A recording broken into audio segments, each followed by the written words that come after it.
Hello folks, in this tutorial we're going to look at trimming and cutting clips in Adobe Premiere Pro.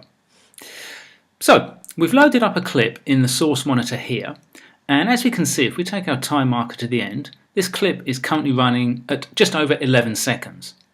Now if you want to cut it down, you put the time marker to the point where you want to start your cut.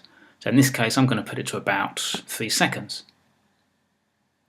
I'm going to mark an in point by clicking here, or you can press I on the keyboard, like so.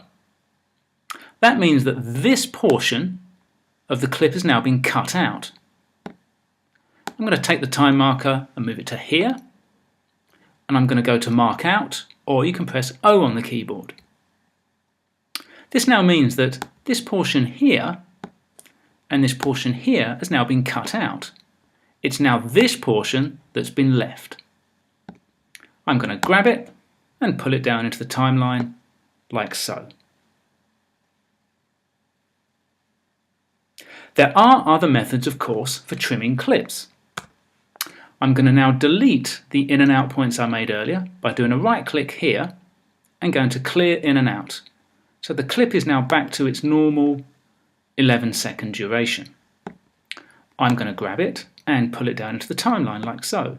If it looks a little small, you can press the plus key on your keyboard to zoom in. As you can see, the clip is now back to its 11-second state. But I can cut it down in the timeline by clicking here and dragging to the left. This is known as trimming. I've now trimmed the clip down to about 5 seconds. The good thing about digital technology is it's non-destructive. So if I want to change my mind, I can grab the clip and pull it back. You can also cut clips by clicking on the razor tool here and then going onto the clip and clicking on the clip to cut it in half like so.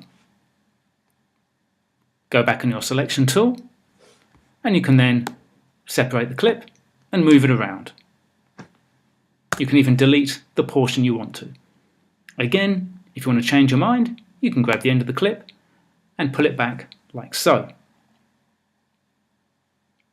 Now, as you can see, if I slide the clip up and down, the video layer and the audio layer are linked together. The video layer is the top layer here, and the audio layer is the layer underneath here. But they're connected together when I've dragged them into the timeline. If you want to separate them, you can do a right click on them and go to unlink. They're now independent of each other and can be moved around freely like so. You can actually do that up here as well. If I go back to the source monitor and I want to grab the video only, I can click here and drag that onto the timeline, and I've dragged just the video. If I want to drag just the audio from a clip, I click here and I can drag that into the timeline as well. And I've dragged just the audio. And again, they can move around independently of each other. Okay folks, that was just some basic methods of how to trim and cut clips down. See you in the next tutorial.